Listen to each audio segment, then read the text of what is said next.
Your days of tyranny are over. I shall defeat you and restore honor to the series. Nah, come on, man. Don't be like that. This is a Nickelodeon show. You can't say fuck. Fine. If you won't listen to reason, then I guess I have no choice. Give up now, and I won't be forced to destroy you. What are you even doing? Fuck this, man. I'm out of here. Avatar: The Last Airbender. In my opinion, it's the greatest cartoon series in existence, and most other people who've seen it all the way through would likely agree with me. There's a ton of great action, music, writing. It's no wonder why the show is as popular as it is. And since it made Nickelodeon a huge pile of money, it eventually got a spin-off in the form of The Legend of Korra. While it wasn't as groundbreaking as the original, it was still pretty damn good. In case you haven't seen it before, here's a quick rundown. The Legend of Korra takes place in a roaring 20s-esque world where a bunch of people can bend the elements of earth, fire, air, or water. But only one person, the Avatar, can bend all of the elements, and if they die, they're reincarnated into a new Avatar. The Avatar in The Legend of Korra is, well, Korra, a hot-headed teenager from the South Pole who we watch grow throughout the series. Eventually, she moves into Republic City, pretty much a united world capital, to learn airbending from Tenzin, the son of the previous Avatar. Together with her friends, Mako, Bolin, and Asami, they take down bad guys and try to bring balance to a world that desperately needs it. It's a fantastic show, and I can't recommend it enough to anyone. But we're not here to talk about the show. During the peak of the series' popularity, developer Platinum Games, best known for their award-winning Bayonetta series, made a Legend of Korra video game. So, let's check it out. Appa yip yip!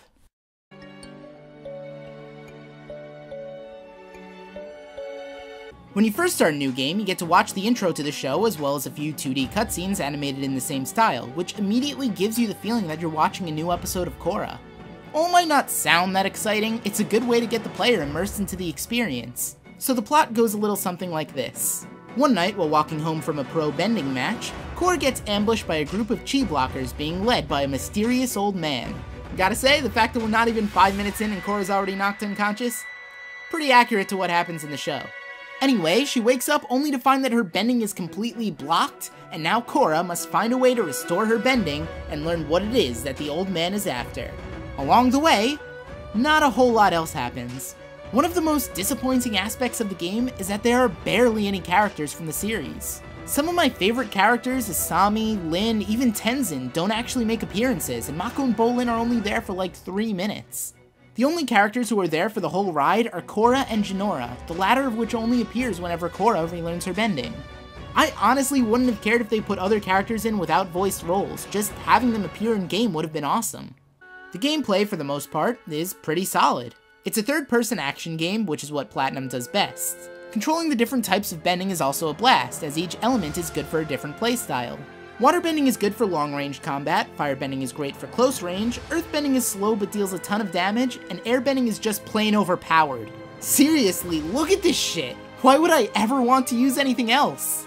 To be fair, you don't get airbending until late in the game, so I guess I can let it slide. By charging your attack, you fill up a meter at the top of the screen. Depending on how full the meter is, your attack power will vary, and when it's full, you're an absolute monster. However, if you get hit while charging an attack, the meter will automatically empty, making charging your attacks high risk, high reward, which is a great mechanic. Oh yeah, by the way, this game looks absolutely gorgeous. The moves and environments look like they're taken directly from the show, adding to the level of immersion. You can really tell that a lot of effort went into making fans feel like they're at home. The same could also be said for the music, as most, if not all, tracks are taken from the show. Fan service at its best. There are also a couple stages where you get to play as Naga, Korra's polar bear dog, and race to a finish line in a temple run fashion. I'm actually surprised that this wasn't adapted into an iPhone game to make a quick buck. While the game is incredibly short, I myself clocked in at around 2.5 hours on medium difficulty, it ends just before it gets too repetitive, which I guess is okay. Beating the game unlocks a higher difficulty setting, costumes, and a pro bending mode. The pro bending mode is actually really fun and challenging, and I would have loved if there was a multiplayer co-op or even competitive for this. You can also try to get all the trophies or achievements if you really want to get as much out of the game as possible.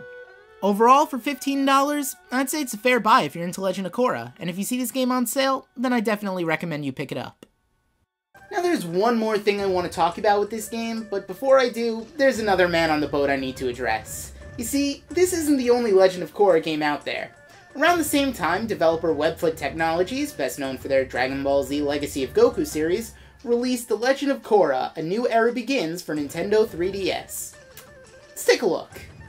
So the plot of this game is the same as the last one. Korra loses her bending, old man is creepy, yada yada. Only this time there are a few more characters. Lin, Tenzin, Mako, Bolin, even Kaya all play minor parts in the story. And my god, do these cutscenes suck. Wow, look at all of the action.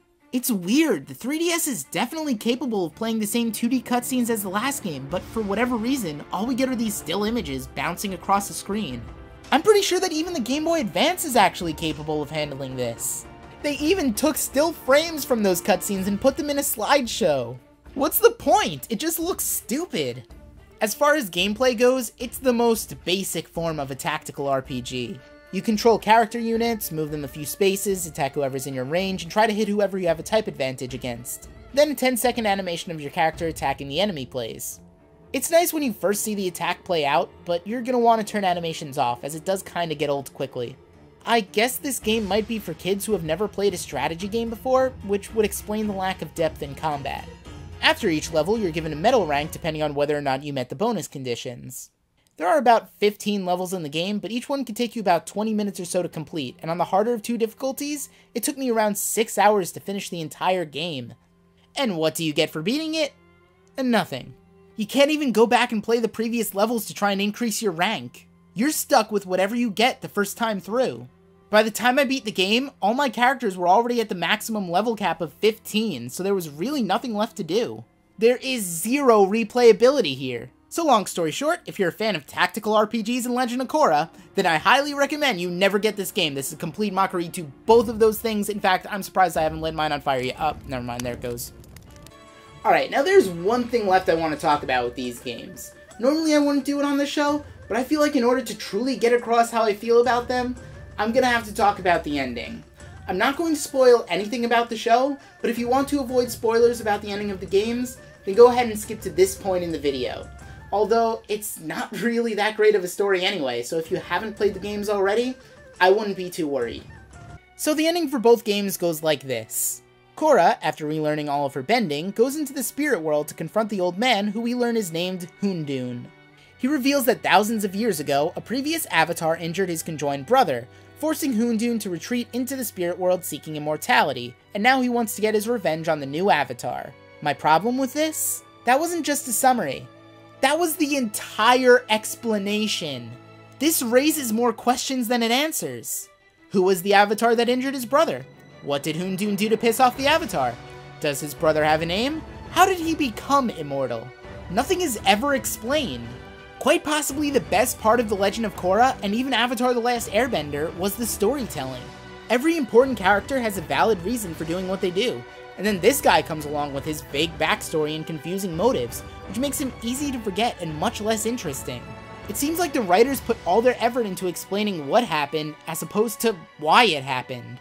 Because of this, the player can't understand if what Hundun is doing is justified or not, which makes us unable to connect with this character. If he played a minor part, then sure, the backstory would suffice. But we're talking about the main villain of the game here. His design and concept aren't even that bad, but the fact that he's so underdeveloped completely destroys whatever credibility he had. And there you have it. While they're not outstanding by any means, if you're a fan of The Legend of Korra, you might want to give it a go on any system but the Nintendo 3DS. But more importantly, it means Nickelodeon will get more money. You've lost. It's over. I find that hard to believe. Mass production is the only way for the supply to keep up with the demand. Hey there, thank you for watching this video. If you liked it and want to support me, you can go ahead and subscribe, or like the video, or comment, or share it with your friends. You can also check out my other videos by, clicking on them, I guess. I've also got a Twitter, and a Facebook, and a Twitch and all that, so if you want to keep updated on what I'm doing, then go ahead and check them out. See you next time!